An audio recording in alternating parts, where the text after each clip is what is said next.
কর্ম পরিষদ এর দায়িত্বশীল দায়িত্বের নাম বলেন। সাংগঠনিক সম্পাদক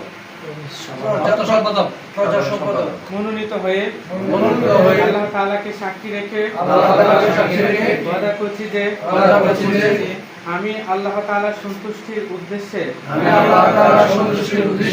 ইসলামী যুব আন্দোলন বাংলাদেশে সম্প্রসারণ মজবুতি অর্জন ও মূল লক্ষ্য হাসিলে সর্বাত্মক প্রচেষ্টা চালাবো।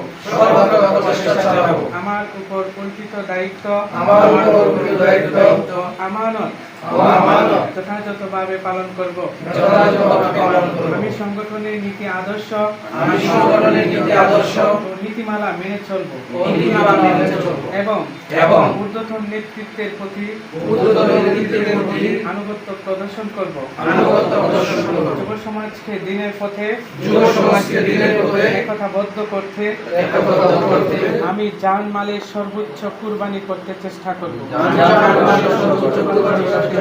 আল্লাহ তাআলা আমাকে এই ওয়াদা পালন করার তৌফিক দিন। আমিন।